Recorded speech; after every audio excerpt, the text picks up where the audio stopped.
Basically, the sat is a form of a spiral. Of course, you add brake, you're weight shifting, and as you turn the glider, if we're turning right, the turn swings your body out to the left and you start to cause maybe a dive. And when you're doing this, your brake on the right is on the low side of your arc. If you turn into a steep enough spiral, you'll have the glider pointed straight down, rotating, and that's just a straight down spiral.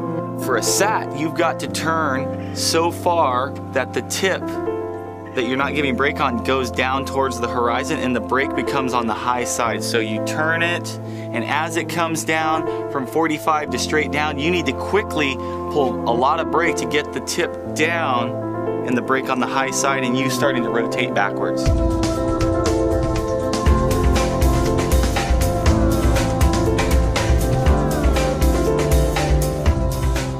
The penalties of messing a sat up: you're either going to end up with a very fast spiral, which needs to be exited properly, or you're going to end up in a negative spin. Either side of that coin needs experience backing it up. So what we do generally is we qualify you to do the sat by making sure that you can exit spirals smoothly and deliberately.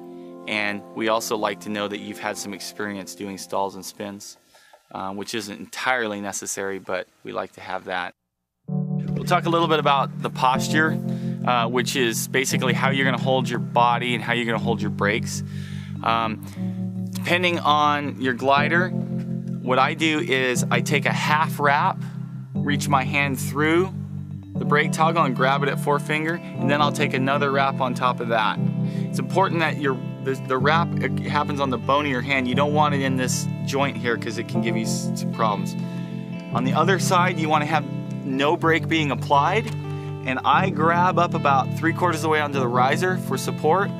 I push off the riser, lift my left leg if I'm going right, and I weight shift so far that my head is on the other side of the right riser. That lets me pull the brake down alongside my helmet and where I have power. With the wrap and a half, you only pull down as it's diving to here, and you never straighten your arm out. Part of the reason is if you did, you might injure yourself, and you don't need that much brake. With all that wrap and a half, just pulling down to here with all the weight shift is a lot. If you do it too slowly, you get a lot of rotation and either the outside tip will deflate and it'll throw your weight shift out and you can't make the tip dig in. And you've probably seen people attempt sats where the tip deflates. The other side of that is you are turning it towards the spiral, and as you pull that large amount of brake and weight shift when it's going from 45 to straight down, you rotate it too far and it spins and goes into a negative spin. I myself look at the glider and I reference the horizon with the wing. As you pull the sat in, one way to identify where you're at in the sat is to judge where your arm is holding onto the riser. When you're flying flat level, if these are my risers, my arm is sticking up right here. As I turn the glider into sat and I start to rotate, my arm is sticking down right here, which is rotating down to about 430 if I had a clock here on a rotation.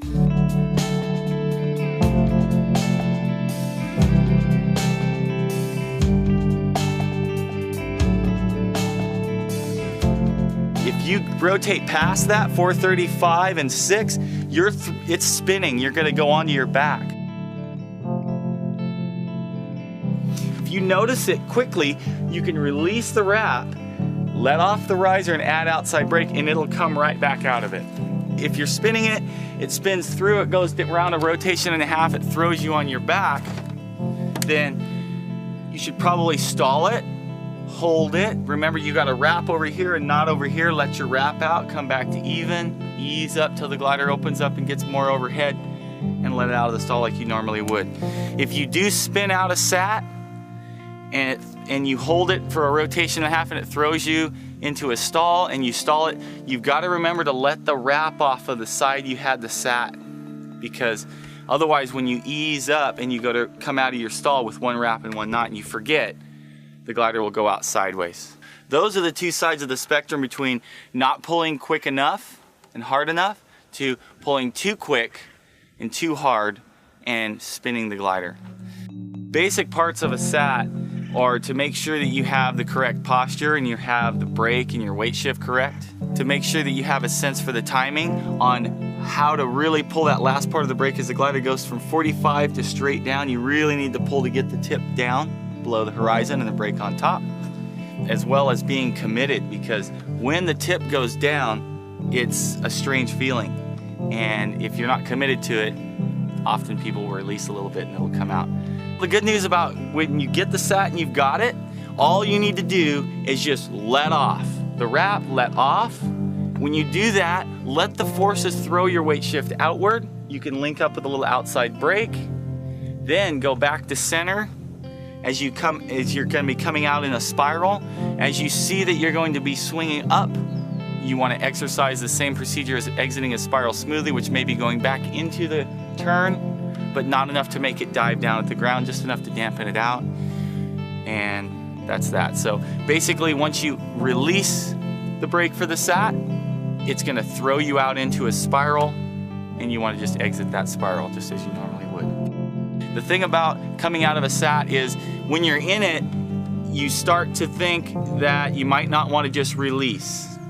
But it turns out it's okay, just release. If you're holding it and you go to hit outside brake to come out of it, it actually makes the outside tip deflate, and it's not as smooth. So remember to just release, then tap outside brake and maybe go back to both for a moment. Let it throw your weight shift out, then back to center, and then be ready to go back into it for a smooth exit like you would a normal spiral.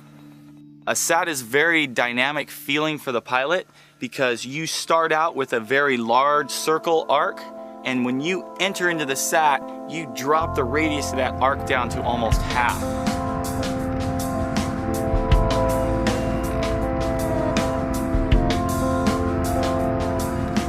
You get a pulse of a lot of G-forces as you enter that, and all those forces are really occurring on really basically half of your glider. It's not really, your glider is really not being loaded evenly either.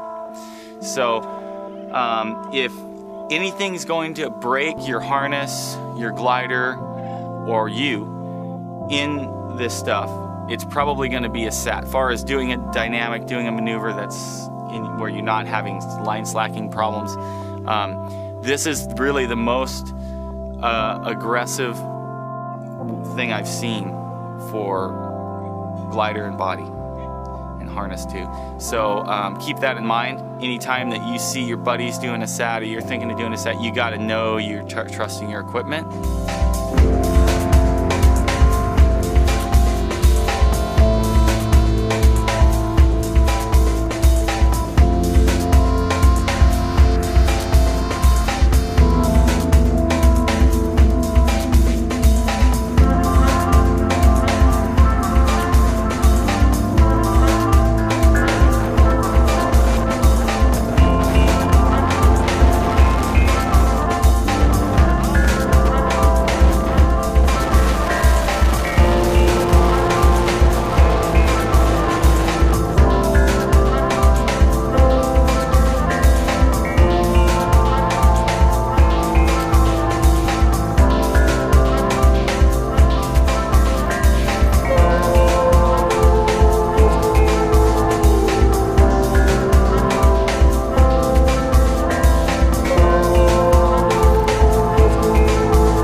Started to go